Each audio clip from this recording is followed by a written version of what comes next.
Hi, welcome to this part of my review featuring spectacular settlements. If you haven't seen part 1 of my review featuring this book that perhaps will be the only book that you will ever need to create settlements in a fantasy role-playing game, please check out the playlist in the description below. This time I am going to talk about trading posts. They are the most rudimentary and most prevalent of all the settlement types, with some of the smallest comprised of only a handful of structures and a few permanent individuals. They have been established all over the world, and can theoretically be found just about anywhere, so long as there is enough foot traffic through the area to make them viable. They are often created with little forethought, sometimes popping up along well-used roads at regular intervals, usually at intersections of busy roads, or even rivers. Prime locations for trading posts are places where there are few or no other options for resupply or rest, but there are people around who need both. These are the places where weary travelers, intrepid adventurers, and other individuals of all stripes could chance to meet. What better opportunity for adventure? Now let's take a look at the steps to create trading posts. Each of these steps contains tables to generate the components of trading posts. Step 1 is basic information. This is a variety of attributes such as age, condition, and size. Using these attributes and their tables, you will be able to build out the basic information for your trading post. Some attributes might have an effect on others via modifiers which are written into the tables. Keep in mind that any modifiers are completely optional and are not required if you have an existing vision for your trading post. First, we have origin. How did this trading post come to be? Some trading posts could have started as a collection of wagons, parked at a crossroads, while others may have been a farmhouse where weary travelers could take refuge from the weather and purchase a few much-needed provisions. Perhaps when you roll under origin, you obtain business venture as a result. The trading post was established by a wealthy entrepreneur, specifically to be a trading post from the start. Or maybe you obtain the result of native. The trading post was started by someone native to the area who saw potential in trade with passers-by. When you determine specialty, maybe you obtain the result of information. This trading post is known as a source for reliable information. They may not know everything, but your chances of finding solid gossip, lore, news, or an intriguing tidbit here is good. Maybe you obtain the result of purchasing connections. This trading post is known for having folks who can find things. If they don't have or know about what you are looking for, they can direct you to someone who does. Perhaps you obtain the result of recent in age. This trading post was established within the past year. Or maybe you obtain the result of unknown. No one really knows when the trading post was established. Maybe you obtain the result of ramshackle under condition. A few of the buildings look to be falling down. There are no formal roads, only trodden paths. Or perhaps you obtain the result of good. Most of the structures are exceptionally well kept and moderately decorated. Roads are cobblestone or perhaps cheap brick. When you roll under visitor traffic, maybe you obtain the result of crowds. It is typical to see some new visitors most days. Maybe you obtain the result of vacant. No one seems to be visiting this place. When you roll under size, maybe the trading post is very small, up to 20 standing structures. Or perhaps it's very large, with up to 100 standing structures. Under environment, maybe you obtain the result of plains. The trading post is in the wide open fields. Or maybe you obtain the result of tundra. The trading post is in a very cold environment.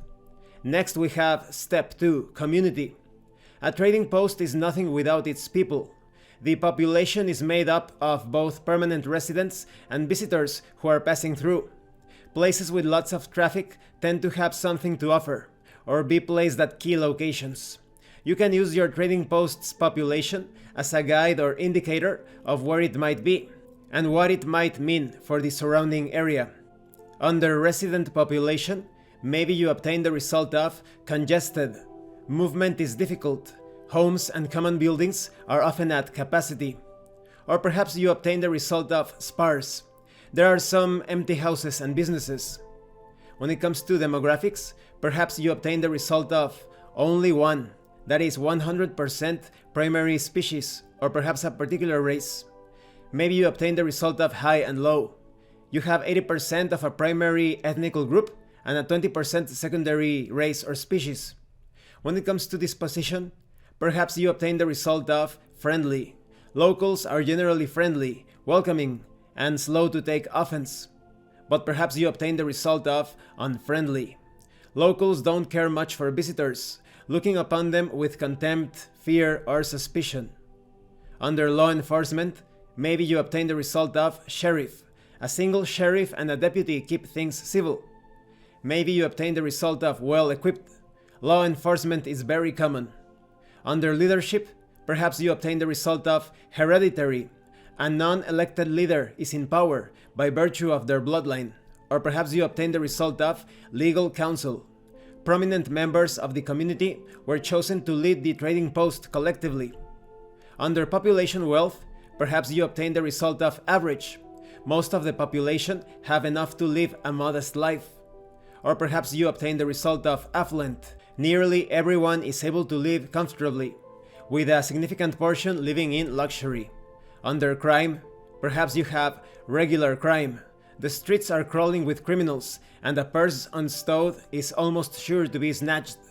Or maybe you obtain the result of rare.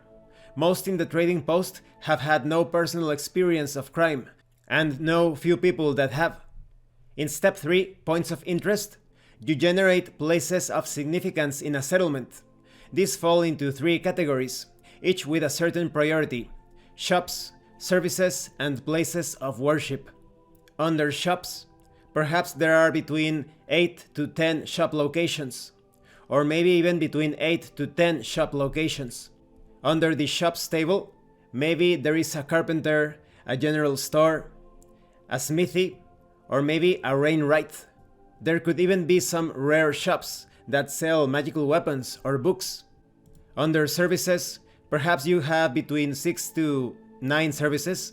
Maybe the services include a bathhouse, a house of leisure, a stable, a soothsayer.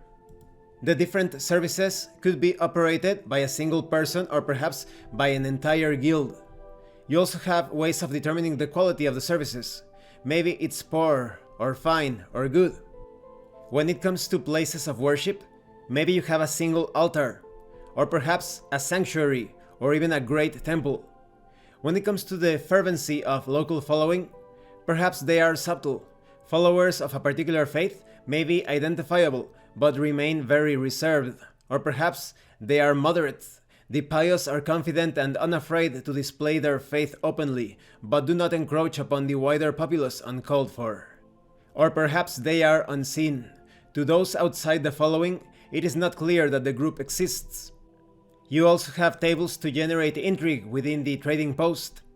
Perhaps in the recent history, the trading post was run by a benevolent leader or council, but a corrupt individual or group has taken over. Or maybe there is neutrality. The trading post has always professed neutrality, setting itself apart as a safe haven, even if pressured by nearby settlements. Under politics, perhaps the settlement is on the brink of war. Tension is in the air, and rumors of impending conflict can be heard in hushed tones within the trading post. Or maybe there is peace. All is quiet, perhaps suspiciously so. When it comes to events, maybe you obtain the result of troublemakers. A pack of ruffians is making themselves a nuisance to the locals. Hostile encounters are escalating and might become violent. Maybe you obtain the result of strangers.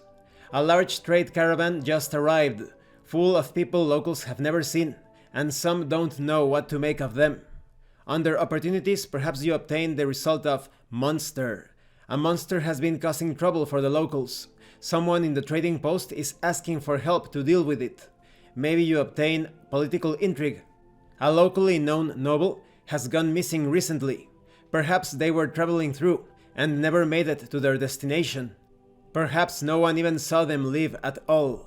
When it comes to weather, Maybe the weather is fair, a normal day for the season. Rain, snow, or wind are average and manageable. But maybe the weather is harsh, a rough day for the season. Rain, snow, and wind are strong and could make things difficult. When it comes to danger level, maybe it's frequent. Traveling near the trading post and not encountering danger or hazards is a rarity. Preparation and caution are strongly advised. Or maybe you obtain the result of rare. This trading post is built in a place known to be extremely safe. Danger or hazards are a rarity. When it comes to danger type, maybe there are raids. The trading post is often raided by nearby groups of bandits or packs of marauding creatures. Maybe there is a cult within the trading post. The cult may be known and present a direct form of threat, or they may be unknown and the dangers they present may seem to stem from another source or to be unrelated. At the end of this section you have several example trade posts. Let me read a bit of them without spoiling things, because there could be players that are going to be participating in campaigns where these trading posts are prevalent. First we have Barracks Crossing. Barracks Crossing is a trading post nestled at the bottom of a wide valley that runs east to west. A beautiful meadow slopes gradually down for several hundred feet, then back up to the adjacent site. A river winds its way gently through the valley, providing fresh water to the residents of the area. The trading post is nestled comfortably in one of the many bends of the river. Though there are around a dozen ranch houses peppered along the slopes of the valley, the majority of the settlement lies within the river bend. Then we have God's Spire. In the beginning, the temple of the exalted spire of offering was a place of prayer and tribute.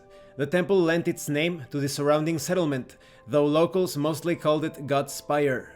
The site of a large and mysterious teleportation circle sequestered on a remote mountaintop.